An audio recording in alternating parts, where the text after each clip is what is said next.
कहते हैं कि मुसलमानों को सिर्फ पंक्चर बनाने वाला तक ही महदूद किया जाए। लोग कहते हैं कि नहीं कहती है, जरा सा अगर बात सच हो तो तायीद करके बताएंगे। लोग कहते हैं ना, जरा सा हाथ उठाकर बताएंगे। लोग कहते हैं कि मुसलमानों को सिर्फ पंक्चर बनाने तक ही महदूद रखा जाए। ऐसे लोगों से कहना चाहता हूं कि अगर हिंदुस्तान में अगर हिंदुस्तान के झंडे को पूरी दुनिया में अगर सबसे ज्यादा किसी ने बुलंद किया है तो उसी का नाम कौम मुस्लिम है, उसी का नाम कौम मुस्लिम है। आज हिंदुस्तान जो कहता है कि हमारे पास मिसाइलें हैं, एक मुसलमान की देन है। आज हिंदुस्तान ये कहता है कि हमारे पास बहुत सारी फौजें हैं, इसके अंदर सबसे ज्यादा कुर्बानियां तो मुसलमानों की कुर्बानियां हैं। और मुसलमानों, आपसे सिर्फ इतनी सी बात कहना चाहता हूँ, इलेक्शन के मौके पर 5 रुपए की चाय की खातिर अपने ईमान का सौदा न कीजिए, वरना आने वाला वक्त ऐसा आएगा, आने वाली घड़ी ऐसी आएगी, आने वाला टाइम ऐसा आएगा कि हमारे घरों से हमारी बहन बेटियों की इज्जतों को लूटा जाएगा। उस वक्त सिवाय खामोश रहने के कोई काम बाकी नहीं रहेगा। अगर आप चाहते हैं कि हमें बराबर के शहरी कहलाया जाए, अगर आप चाहते हैं कि हमें बराबर के हक मिले, तो ऐसे पुरफतन माहौल में और इस दौरे हाजरा में तमाम पार्टियां एक तरफ है, असदुद्दीन ओवैसी का दामन थाम ले। इंशाअल्लाह तबारक ताला जिंदगी के हर मोड़ पर हमारा ओवैसी हमारी हिमायत करता हुआ नजर आएगा। शर्त इस बात की, देखिए मुन्ना मंसूरी साहब हैं, माशाअल्लाह, अल्लाह ताला इन्हें कामयाब करे, मेरी दिली दुआ है। और कामयाब दुआ के साथ साथ जो है इंसान को मेहनत करना भी ज़रूरी होता है। सब कुछ दुआ पर जो है निर्भर नहीं होता है। अगर हम दुआ करें, दुआ के साथ साथ मेहनत करें, जब दुआ और मेहनत दोनों मिल जाती है तो इंसान कामयाब हो जाया करता है, इंसान जो है कामयाब होता है। तो मैं गुजारिश यही करना चाहता हूँ, अपील सब लोगों से यही है कि हम हमारे भाई मुन्ना मंसूरी साहब को जो है इस वक्त जो है बाजपट्टी विधानसभा से उम्मीदवार बनकर आ रहे हैं। मैं सब लोगों से यही अपील करता हूं कि सब लोग अपना भाई समझकर, अपनी कौम का शहजादा समझकर इन्हें सपोर्ट करें और इन्हें बाजपट्टी विधानसभा से जिताकर पटना भेजे। इंशाअल्लाह तबारक ताला हमारी जिंदगी के हर उस पहलू को ये विधानसभा में उठाने का काम करेंगे ना। जरा सा बोलिए ना, क्यों नहीं बोल रहे हैं आप? देखिए, कौम मुस्लिम के अंदर कभी पस्ती नहीं आती है।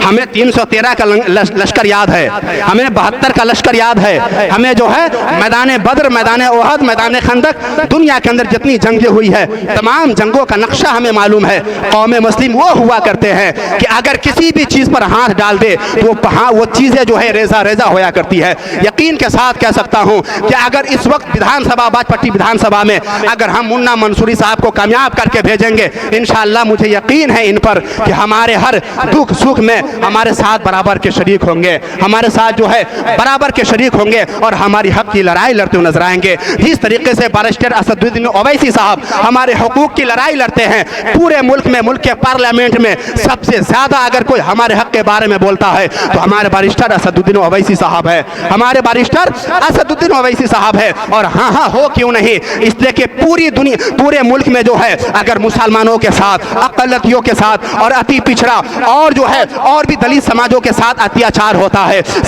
सारे लोग खामोश रहते हैं, पूरा मुल्क खामोश रहता है। अगर कोई बोलता है तो उसी जात का नाम असदुद्दीन ओवैसी है। तो बोलिए, हम ऐसे लोगों को सपोर्ट करेंगे ना? जरा सा हाथ उठाकर तायद करें, जरा सा हाथ उठाकर, सब लोग हाथ उठाकर तायद करें। ऐसे लोगों को सपोर्ट करेंगे ना? ऐसे लोगों को सपोर्ट करेंगे ना? इस बार विधानसभा में एमआईएम पार्टी का विधायक हो गया नहीं होगा?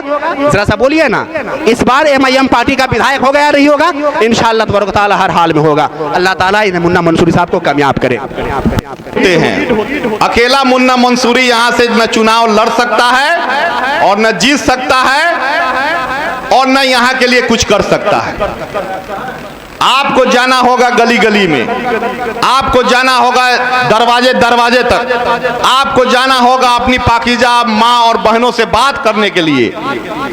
आपको यह समझना होगा कि हमारे बाजपट्टी के लिए मुन्ना मंसूरी इलेक्शन नहीं लड़ रहा, आप लड़ रहे हैं। जब तक ऐसा नहीं होगा मेरे भाई, मेरी सारी ताकत हमारे कार्यकर्ता होते हैं और मजलिस के जितने कार्यकर्ता आए होंगे, मुझे यकीन है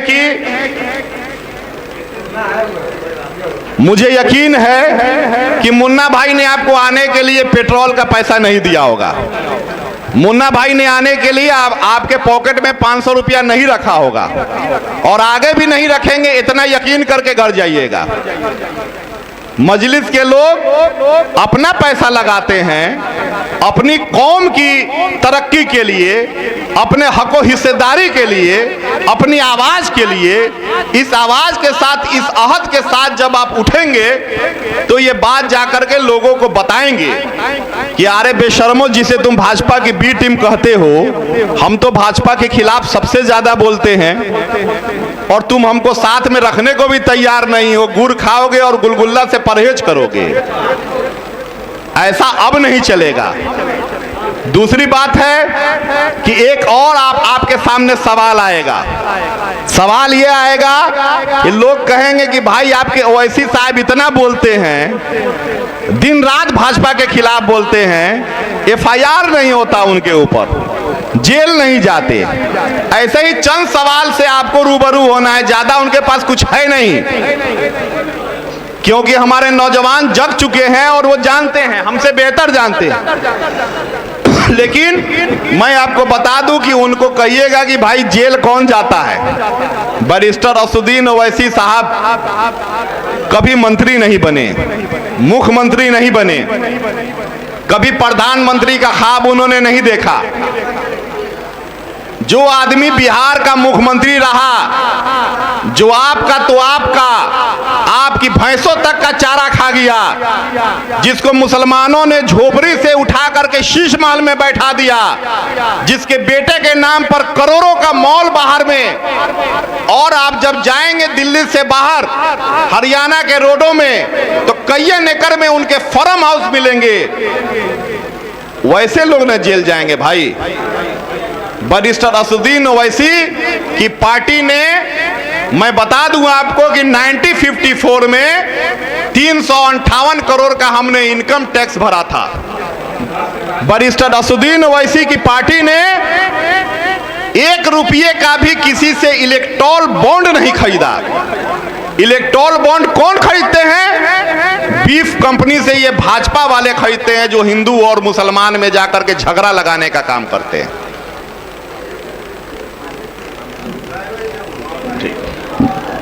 और इलेक्टोरल बॉन्ड देश की और भी पार्टी खरीदती है, लेकिन बैरिस्टर असदुद्दीन ओवैसी की पार्टी का 1 रुपये का भी इलेक्टोरल बॉन्ड इन लोगों ने साबित नहीं किया। इसीलिए मेरे भाई, इन सारी बातों का जवाब मैं इसलिए आपको बता रहा हूं कि इनके पास और कुछ होता नहीं है। आरजेडी वाले ने अभी नारा दिया है कि माई बहन सम्मान योजना, प्रत्येक माई बहन को 2500 रुपया हम लोग देंगे, हमारी सरकार आ जाएगी। वो जानते हैं कि सरकार आनी नहीं है, MIM की भी सरकार नहीं आनी है, हम भी लिख देंगे